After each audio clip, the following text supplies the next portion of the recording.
Movie की शुरुआत में रोम के शहर में एक दिन एक साइंटिस्ट रिसर्च कर रहा होता है। वो देखता है कि एक टूटा हुआ तारा जमीन पर गिर रहा है। उसको एक गौर से देखता है। फौरन उसे देखकर शॉक होकर वो इस बात को एक बूढ़े पादरी के पास भागकर जाकर कहता है।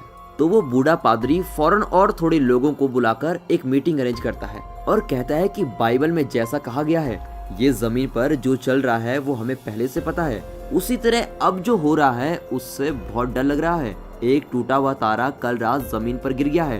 बाइबल में जैसा कहा गया है, शैतान इस जमीन पर पैदा हो गया है और बहुत जल्द हम सब मरने वाले हैं। वो सब ये बात कर रहे होते हैं कि अब करें क्या। तभी दूसरी तरफ से हीरो को दिखाते हैं जिसकी वाइफ का बच्चा हुआ होता है। ऑफिस का काम छोड़कर जल्दी जल्दी हॉस्पिटल में भाग कर आता है, पर वहाँ पर पादरी ये कहता है कि तुम्हारा बच्चा मर गया है और तुम्हारी बीवी बेहोश है और उसे थोड़ी देर में होश आ जाएगा। और एक बैड न्यूज ये है कि आपकी बीवी कभी मां नहीं बन सकती।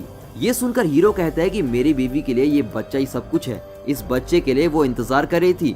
अगर उसको पता चलेगा कि ये बच्चा नहीं है तो वो अपनी जान दे देगी। हीरो बहुत फील करता है और रोता है। हीरो को रोते हुए देख पादरी उसे एक आइडिया देता है कि इसी हॉस्पिटल में जब तुम्हारा बच्चा पैदा हुआ उसी वक्त एक और बच्चा पैदा हुआ है और उसके पैदा होते ही उसकी माँ मर गई और मैं उसे बहुत अच्छे से जानता हूँ।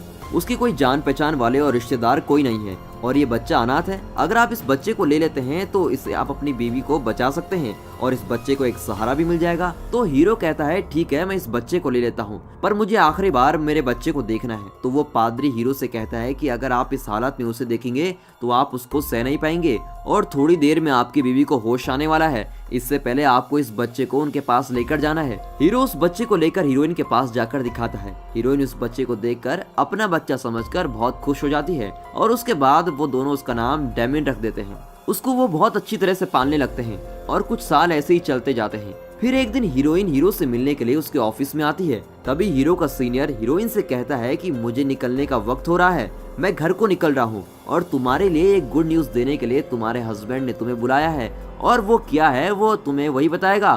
तो वो चला जाता है। हीरोइन हीरो से पूछती है कि क्या है वो गुड न्यूज। तो हीरो कहता है कि मेरे सीनियर यूके में एम्बेसडर के लिए सिलेक्ट हो गए हैं और मैं उनका असिस्टेंट के लिए चुना गया हूँ, तो हम भी उनके साथ यूके जाएंगे।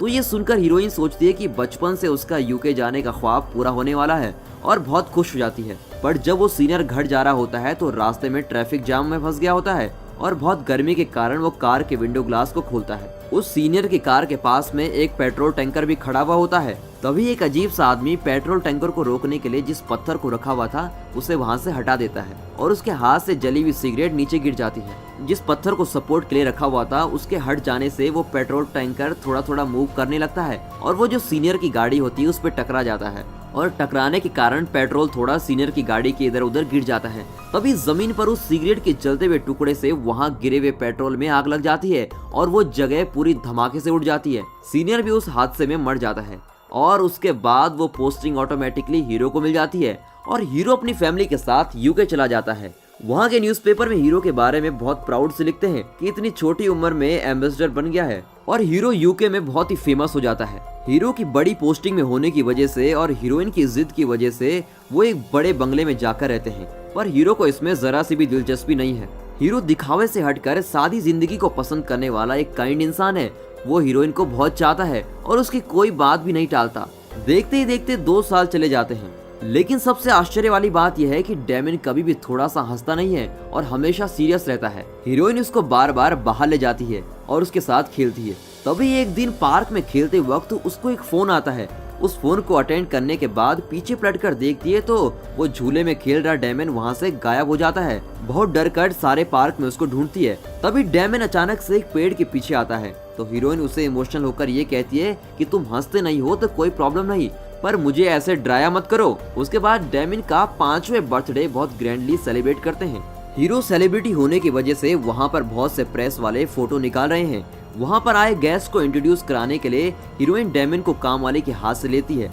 उसके जाने के बाद कुत्ते की भौंकने की आवाज सुनकर काम वाली पलट कर देखती है तो रोड पर एक बहुत ही डरावना काला कुत्ता बैठा हुआ होता है। उसे देखते ही आने वाले आ गए हैं, अभी जो भी होगा अच्छा ही होगा, उसके लिए पहली बलि मैं ही दे देती हूँ करके छत पर जाकर एक रस्सी गले में बांधकर चिल्लाती है कि डेमिन यही मेरे तोहफा है तुम्हारे लिए, और वहाँ से छलांग लगाकर उसी स्पॉट पर मर जाती है। ये देखकर वहाँ पर सारे लोग शॉक में हो जाते हैं। डेमिन ये देखकर डर जाएगा, इसीलिए हीरो भागकर डेमिन को उठा लेता है। लेकिन गौर करने वाली बात ये होती है कि डेमिन उस काले कुत्ते को हाथ दिखाकर हाय करता है। उसके बाद हीरो के ऑफिस जाते वक्त प्रेस वाले उसके पास उस काम वाले के भयानक खून के बारे में सवाल करते हैं। तभी हीरो बिना देखे एक फोटोग्राफर को देखता है तो वो फोटोग्राफर नीचे गिर जाता है। हीरो उसको सॉरी कहता है और कहता है कि कैमरे के लिए जितने पैसे बनते हैं मैं तुम्हें दे दूंगा। तो वो फोटोग्राफर कहता है कि गलती मेरी भी है, कोई बात नहीं। उसके बाद हीरो के ऑफिस में उससे मिलने के लिए एक टोपी वाला पादरी आता है। वो पादरी उससे ये कहता है कि मैं तुमसे मिलने के लिए बहुत समय से इंतजार कर रहा था और कहता है कि आने वाली बर्बादी से दुनिया को आपको ही बचाना पड़ेगा। अगर आप इसमें दिल से उनका साथ देंगे तो इस बर्बादी को रोका जा सकता है। तभी हीरो कहता है कि आप मुझे कोई और समझकर बात कर रहे हैं और वहाँ से चला जाता है। तभी वो पादरी बहुत इमोशनल होकर ये कहता है कि आपके घर में जो बच्चा है वो आपका बच्चा नहीं है, और कहना है तो उस बच्चे की माँ एक इंसान ही नहीं थी। ये सुनकर हीरो गुस्सा होकर वहाँ पर खड़े सिक्योरिटी को कहता है कि इस टोपी वाले पादरी को यहाँ से बाहर निकालो। तभी बाहर जाते वक्त वो फोटोग्राफर उस पादरी की फोटो निकाल कर रख लेता है। थोड़े दिन बाद हीरोइन डेमन को देखने के लिए एक कामवाली को सिलेक्ट करने के लिए इंटरव्यू रखती है, जिसमें कोई सिलेक्ट ही नहीं होता। वो अपसेट होकर हीरो को कहती है। तभी लेटली एक औरत इंटरव्यू के लिए आती है। उसका इंटरव्यू करने के बाद हीरोइन कन्विंस होकर उस औरत को काम पर रख लेती है। एक दिन हीरोइन तैयार होकर फंक्शन पर जाने के लिए डेमिन को बुलाती है। तभी वो काम वाली कहती है कि डेमिन की तबीयत ठीक नहीं है, वो कुछ देखकर डरा हुआ है तो इसीलिए उसे बाहर जाना ठीक नहीं है। पर हीरोइन उसकी बात को बिना कंसीडर किए हुए डेमिन को बाहर ले जाती है। हीरो, हीरोइन और डेमिन तीनों कार में बैठकर जा रहे होते हैं। तभी रास्ते में चर्च को देखकर अचानक डेमिन पागलों की तरह हीरोइन के बाल खींचकर उस पर अटैक करता है, जिसमें उसका नाखून हीरोइन के माथे पर लगकर खून निकल जाता है। उसके बाद फंक्शन को कैंसिल करके वापस घर जाते हैं। हीरो हीरोइन के जख्म पर दवा लगाता है। तभी हीरोइन ये कहती है कि हमारा डेमिन जब से पैदा हुआ है तब से एक भी बार बीमार नहीं हुआ है और कभी भी हॉस्पिटल ले जाने की नौबत नहीं आई, यहाँ तक कि जुकाम तक नहीं लगा उसे। ऐसा बच्चा तो मैंने आज तक कभी नहीं देखा। तो हीरो कहता है कि तुम कुछ भी सोचकर कुछ भी मत बोलो, वो बहुत हेल्दी है, तुम खुश हो जाओ और जाकर रेस्ट करो। पर तभी से हीरोइन को बहुत सारे ख्वाब दिखाई देते हैं। हीरोइन के सोने के बाद हीरो डेमिन को देखने के लिए उसके कमरे में जाता है। तभी वहाँ एक डरावना सा काला कुत्ता कमरे में देखता है जो हीरो को देखकर घुराता है। ये कैसे अंदर आया होगा सोचने लगता है। तभी काम वाली आकर बोलती है कि ये गली में घूम रहा था, डेमिन को ये बहुत पसंद आया तभी यहाँ आकर रख लिया। पर हीरो स्ट्रिक्टली कहता है कि इसके बाद से यहाँ नहीं दिखना चाहिए। ये सुनकर वो काम वाली बहुत टेंशन में हो जाती है। उसके बाद एक दिन स्टूडेंट्स और पेरेंट्स मिलकर जू में जाते हैं, जहाँ पर डेमिन अकेला बंदरों के पिंजरे को देखता है। तब हीरोइन उसके पास जाकर कहती है कि तुम क्यों दूसरे बच्चों के साथ जाकर नहीं खेल रहे हो।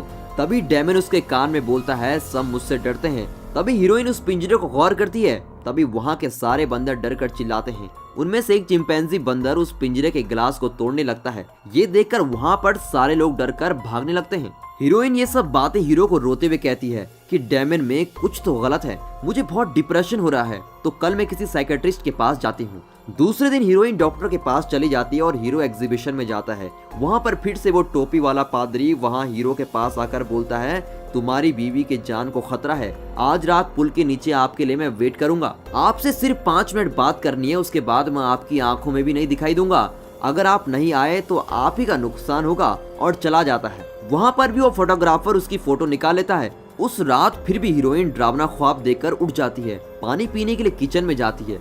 वहाँ पर डेमिन को खाने के लिए टिफिन उठाते हुए देखकर पूछती है कि यहाँ पर क्या कर रहे हो, पर डेमिन उसको बिना कंसिडर किए हुए कुछ भी बोले बगैर वहाँ से चला जाता है। ये एटीट्यूड से हीरोइन को बहुत डर लगता है और वो डर से उसको देख रही होती है। उसी वक्त हीरो पुल के नीचे वो टोपी वाले पादरी को मिलने जाता है। बहुत तेज बारिश हो रही होती है। तब वो पादरी यहूदी इजराइल को वापस जाते वक्त आसमान में एक टूटा तारा दिखाई देगा, रोम का साम्राज्य फिर जलेगा, तब हम सब मरने वाले हैं, खुदा से शैतान बनेगा और किनारे से शैतान उठेगा और इंसान को इंसान ही मारेगा, और अगर ऐसा हुआ तो इस दुनिया में कोई इंसान नहीं बचेगा। तो हीरो कहता है कि आपने कहा था मेरी बीवी की जान को खतरा है। तभी वो पादरी ये कहता है कि आपकी बीवी प्रेग्नेंट है, आपके घर में जो बच्चा है वो उनके पेट में पल रहे बच्चे को मारेगा और फिर आपकी बीवी को मार देगा, उसके बाद आपकी सारी दौलत उठाएगा और आपको भी जान से मार देगा, इसीलिए फौरन उस बच्चे को मार दीजिए कहता है। तभी वो हीरो को किसी के बारे में कहता है कि सिर्फ उनको ही उस बच्चे को मारने का रास्ता पता है।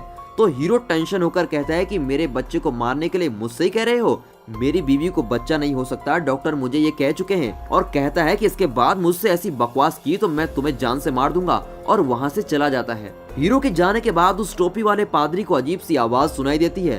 वो घबराकर जल्दी जल्दी भाग रहा है और एक चर्च के अंदर जाने की कोशिश करता है, पर वहाँ के मेन गेट पर ताला लगा हुआ होता है। गेट पर चढ़कर बहुत मुश्किल से अंदर कूदता है। जैसे वो कूदता है तो उस गेट पर बिजली गिरती है। वो सोचता है कि बच गए, तभी चर्च के दरवाजे तक पहुंचता है। चर्च का दरवाजा खोलने की कोशिश करता है, तभी वो दरवाजा अंदर से बंद हो जाता है। तभी एक बड़ी सी बिजली चमकती है और उसके ऊपर एक बड़ा सा खंभा निकलकर सीधे सीने में घुस जाता है और वो वहीं पर मर जाता है। दूसरे दिन हीरो अपनी मेल चेक कर रहा होता है तो उसी वक्त वो टोपी वाले पादरी के मरने की खबर दिखाई देती है और वो शॉक हो जाता है। उसके बाद हीरोइन हीरो के पास कहती है कि मैं प्रेग्नेंट हूँ। कल मैं साइकेट्रिस्ट डॉक्टर के पास गई थी, पर वो आपसे मिलना चाहते हैं। अगर आप फ्री हो तो उनसे जाकर मिलिए। हीरोइन प्रेग्नेंट है सुनकर हीरो और भी शॉक हो जाता है। उसके बाद वो साइकेट्रिस्ट के पास जाकर मिलता है तो वो हीरो से कहता है कि अभी आपकी बीवी प्रेग्नेंट है, पर आपकी बीवी आपके बेटे डेमिन को एक शैतान समझकर डर रही है, तो इसलिए उनको वो बच्चा नहीं चाहिए सोच रही है। और कहता है कि आपको इस एबॉर्शन के लिए हाँ करना ही ठीक है। लेकिन सिर्फ हीरो को पता है कि डेमिन उसका बेटा नहीं है और अब उसकी बीवी के पेट में जो बच्चा है वही उसका बच्चा है और वो इस दुनिया में आने के लिए ख्वाहिश करता है। पर डेमिन को देखकर डरी हुई हीरोइन उस दूसरे बच्चे को पैदा करने के लिए डर रही है। हीरो सोचता है कि अगर मैं उसके पास डेमिन के बारे में बताऊंगा तो नतीजा कुछ और हो सकता है। अब हीरो क्या करेगा तो अच्छा होगा आप कमेंट में अपना व्यू जरूर बताएं। हीरो डेमिन को देखने जाते वक्त काम वाली डेमिन को खाना खिला रही होती है। तभी उसे कहती है कि यहाँ पर सबको तुम पर शक हो गया है, शक को बढ़ने नहीं देना है, फौरन उसको मिटा देना है। जाओ जाकर अपना काम करके दिखाओ। फौरन डेमिन अपनी स्केटिंग साइकिल ले जाकर स्टूल पर खड़ी हुई हीरोइन जो प्लांट्स को पानी दे रही है उस पर टकरा जाता है तो हीरोइन ऊपर से नीचे गिर जाती है और बुरी तरह से घायल हो जाती है और डेंजर हालात में उसको हॉस्पिटल में एडमिट करते हैं। ये खबर सुनकर हीरो जल्दी जल्दी हीरोइन को देखने के लिए हॉस्पिटल में आता है। हीरो को ये कहते हैं कि आपकी बीवी की जान को कोई खतरा नहीं, पर उनके पेट में जो बच्चा था वो मर गया है। अंदर जाकर हीरोइन को देखता है तो हीरोइन उसके कान में ये कहती है कि डेमिन नहीं मुझे मारा है। हीरो इमोशनल होकर घर पहुंचता है। तभी वो काले कुत्ते को फिर से घर में बैठे हुए देखकर और टेंशन में हो जाता है। उसी वक्त हीरो को एक फोन आता है जिसमें वो फोटोग्राफर बात करता है और वो ये कहता है कि टोपी वाले पादरी के बारे में मुझे कुछ बात करनी है, अभी इसी वक्त मुझसे मिलने आओ। हीरो भी फौरन निकलकर उससे मिलने चला जाता है। वहां जाने के लिए फोटोग्राफर हीरो को बर्थडे में उठाए फोटोज को दिखाता है और कहता है कि उन सारी फोटोज में वो जो काम वाली के हर फोटो में रस्सी जैसा निशान बना है। मैंने पहले ये सोचा कि ये कैमरे की मिस्टेक होगी, फिर दूसरे कैमरे की फोटोज को भी निकाल कर देखा, उस पर भी ऐसा ही निशान बना हुआ था। उसके बाद जब मैंने पादरी की ऑफिस की फोटो निकाली तब भी ऐसा ही निशान बना हुआ था और ये देखकर तो मुझे डाउट ही हो गया। उसके बाद पादरी जब एग्जीबिशन के बाद आपको मिलने के लिए आया तब भी मैंने उसका फोटो निकाला और उस पर तो और ज्यादा स्ट्रांगली ये काला निशान दिख रहा था। उसके बाद आपसे मिलने के बाद उसकी मौत हो गई। मैं इसके बारे में रिसर्च कर रहा था। उस दिन जब वो मर गए मैं उस जगह पर फोटोज निकालने के लिए गया था जहां पर मुझे और शॉकिंग न्यूज मिली। फोटोग्राफर कहता है कि मैं आपको वो जगह दिखाता हूं जहां पर वो टोपी वाला पादरी रुका था। वहां पर हीरो को ले जाता है। उस कमरे में सारे बाइबल के पेपर्स रखे हुए हैं, 100 से भी ज्यादा क्रॉस लगे हुए हैं। फोटोग्राफर उस पादरी की डायरी को हीरो के पास दिखाता है। उस डायरी में सब हीरो के बारे में लिखा हुआ है। ये देखकर हीरो को जरा सा डर लगता है। उसके साथ उस डायरी में एक न्यूज़पेपर की कटिंग भी है जिसमें 5 साल पहले जो टूटा तारा जमीन पर गिरा वो इस दुनिया में शैतान पैदा होने की निशानी है। उसी वक्त आपका बेटा भी पैदा हुआ करके कहता है तो हीरो कहता है कि वो मेरा बेटा नहीं है और मैं किसका बेटा पाल रहा हूँ मुझे खुद पता नहीं है। तभी वो फोटोग्राफर कहता है कि हम दोनों मिलकर वो बच्चा किसका है ढूंढते हैं। इस प्रॉब्लम में मैं भी इन्वॉल्व हो गया हूँ। इस रूम की फोटो लेते वक्त मेरी इमेज मिरर पर पड़ी और उसमें भी एक काला निशान आ गया है, तो मेरी जान भी अब खतरे में है। इन सब का रीजन पता चलेगा तो मैं अपने आप को बचा सकता हूँ। तब दोनों मिलकर वो बच्चा कौन है पता लगाने के लिए उसके मुल्क में चले जाते हैं और उस हॉस्पिटल में भी चले जाते हैं। पर वहाँ पर जिस हॉस्पिटल को वो ढूंढ रहे हैं वो है ही नहीं, कोई दूसरा नया हॉस्पिटल है। वो पूछते हैं कि वहाँ के हॉस्पिटल को क्या हो गया है, तो वहाँ पर एक मदर कहती है कि यहाँ पर पहले वाला हॉस्पिटल जलकर राख हो चुका है और उसमें बहुत सारे लोग मर चुके हैं, हम थोड़े ही लोग बच पाए हैं। हीरो कहता है कि डेमिन को जिस पादरी ने एडॉप्ट करवाया था उनके बारे में मुझे कुछ बताइए। तो वो कहती हैं कि वो जिंदा है और उसको उनका एड्रेस दे देती है और वो दोनों उनको ढूंढते हुए निकल जाते हैं। उस पादरी को ढूंढते हुए जाते हैं। तभी रास्ते में कॉफी शॉप में ये दोनों उस टोपी वाले पादरी ने जो कहा उसके बारे में डिस्कस करते हैं। उन्होंने जो कहा जैसे कि आप रोम से आए हो तो उनके मुताबिक आप यहूदी हो, समंदर पॉलिटिक्स को कहते हैं। आप एक नेता है करके उसने आपको चूज किया है। आपके पास जो बच्चा पल रहा है वही शैतान है करके गैस करता है। वो फोटोग्राफर और हीरो को शेयर करता है। उसके बाद एक नदी पार करके उस पादरी को मिलने जाते हैं। फायर एक्सीडेंट में उस पादरी की सूरत जलकर बहुत ही डरावनी हो जाती है। उनके साथ हेल्प के लिए एक आदमी है। हीरो अपना ही नाम बताकर उसको इंट्रोड्यूस करा लेता है और ये पूछता है कि आपने जो बच्चा दिया वो किसका बच्चा है। तभी वो हेल्पर कहता है कि इनको पुराना कुछ भी याद नहीं, उनको डिस्टर्ब मत कीजिए। तभी वो पादरी पेपर में कुछ लिखकर दिखाता है। ये देखकर वो हेल्पर कहता है कि ये जगह लावारिस लाशों को दफन करने की जगह है और अब ये बंद हो चुकी है, और वहाँ का पता देता है। उसके बाद वो दोनों उस जगह पर जाते हैं। एक पेड़ पर चढ़कर उस जगह में जाकर देखते हैं। उस जगह 2 कॉफिन्स बगल में रखे हैं जिसको वो नोट करते हैं। हीरोइन का बच्चा जिस दिन मरा था उस दिन की डेट उस पर डली भी होती है। तो दोनों उस कॉफिन को खोलकर देखते हैं। यही डैमन की माँ होगी सोच के उस कॉफिन को खोलकर देखते हैं तो दोनों शॉक हो जाते हैं, जिसके अंदर लोमड़ी का सर वाला कंकाल होता है। तभी उस टोपी वाले पादरी ने उन्हें जो कहा था उस बच्चे की माँ इंसान नहीं है, वो बात याद आती है। उसके बाद उसके बगल में रखे हुए अपने बच्चे के कॉफिन को खोलकर देखता है। तभी अपने बच्चे के कंकाल को देखता है और उसकी खोपड़ी टूटी भी होती है। तभी अचानक 2 काले कुत्ते इन दोनों पर अटैक करते हैं। वो दोनों बहुत ही मुश्किल से वहाँ से एस्केप होकर निकल जाते हैं। उसी वक्त काम वाली और डैमन हीरोइन को देखने के लिए हॉस्पिटल आते हैं। डैमन को बाहर बैठाकर वो काम वाली अंदर जाती है और हीरोइन में कुछ इंजेक्ट करती है। थोड़ी देर में हीरोइन तड़प तड़प कर मर जाती है। बाहर बैठा हुआ डैमन वहाँ पर खड़े हुए सिक्योरिटी के माइंड को कंट्रोल करता है कि उसे कुछ भी शक ना हो, और फिर दोनों घर चले जाते हैं। थोड़ी देर बाद हीरोइन के मरने की खबर हीरो को मिलती है और हीरो बहुत ही दुखी हो जाता है और उसको बहुत ही डरावने ख्वाब आने लगते हैं। इसके बाद उस बच्चे को जिंदा रखेंगे तो बहुत रिस्क है, इसीलिए वो एक पादरी से जाकर मिलते हैं। तो वो पादरी हीरो को कुछ चाकू देकर कहता है कि ये सारे प्रेयर किए हुए चाकू हैं, इन्हीं से उसे मारा जा सकता है, और इस काम के लिए बहुत दिनों से मैं तुम्हारा इंतजार कर रहा हूँ। तुम पहले से ही देर कर चुके हो और देर मत करो।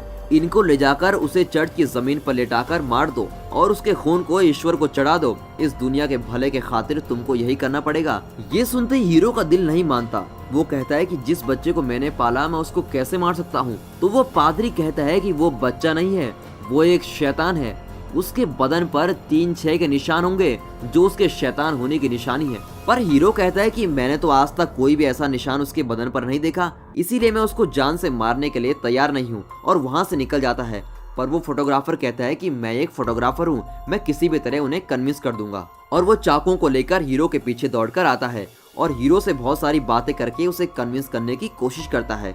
उन फोटोज में काम वाली टोपी वाली पादरी के मरने के बाद भी तुमको यकीन नहीं हो रहा है, और तुमको मेरे मरने के बाद यकीन आएगा क्या? फिर दोनों के बीच में थोड़ी आर्गुमेंट होती है। तभी हीरो कहता है कि तुम कुछ भी कहो, मैंने जिस बच्चे को पाला है मैं उसको कैसे मार सकता हूँ, और चाकू वाले बैग को फेंक कर जाने के लिए ट्राई करता है। तो वो फोटोग्राफर कहता है कि मैं ही उस बच्चे को मार देता हूँ, और उस बैग की चीजों को झुककर उठाने लगता है। तभी विंडो जैसी कुछ रॉड उसके गले को काटकर सर से अलग कर देती है। तभी हीरो सोचता है कि ये सब देखकर अभी यकीन न करूं तो ये दुनिया ही मिट जाएगी। वो बैग उठाकर फिर से ट्रेवल करके घर वापस आता है।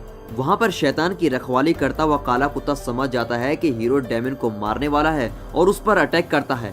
उस कुत्ते को हीरो एक अंडरग्राउंड रूम में बंद कर देता है। उस बच्चे के पास जाता है और उसके सर के बाल कैंची से काट कर देखता है। उस जगह 3-6 के निशान होते हैं और वो एकदम शॉक हो जाता है। उस बच्चे को जबरदस्ती ले जाने के लिए ट्राई करता है। तभी वो काम वाली हीरो पर अटैक करती है। उस काम वाली को मारकर डैमन को कार में लेकर कार स्टार्ट करता है। तभी वो काम वाली उस बच्चे को बचाने के लिए एक हथौड़ा लेकर कार के शीशे पर जोर से मारती है और उस बच्चे को बचाने की कोशिश करती है। तो हीरो रिवर्स गियर डालकर उसको मारकर कार से कुचलकर मेन गेट को तोड़कर निकल रहा होता है और चर्च को जाने लगता है। तभी बाहर खड़े हुए पुलिस वाले उसका पीछा करते हैं। चर्च में ले जाकर वहां नीचे के क्रॉस पर बच्चे को लेटाकर कहता है कि मैं किसी छोटे बच्चे को मारने वाला राक्षस नहीं हूँ। इस दुनिया को बर्बादी से बचाने के लिए मुझे ऐसा करना पड़ रहा है और मुझे तुम्हें मारना ही पड़ेगा, और हाथ में चाकू लेकर मारने के लिए उठाता है। तभी डैमन उसको कहता है कि तुम्हारी बर्बादी आ गई है। तभी पुलिस वहां आकर समझती है कि हीरो डैमन को मर्डर करने वाला है और उसको शूट कर देती है। तभी पहले सीन में जो पादरी दिखता है जो सब कुछ जानता है वो भी मर जाता है। हीरो के अंतिम संस्कार के लिए प्रधानमंत्री आते हैं। उनका हाथ पकड़कर डैमन खड़ा है और पलटकर ऑडियंस की तरफ देखता है और एक अजीब सी स्माइल करता है। और ये फिल्म यहाँ खत्म होती है। And finally thanks for watching.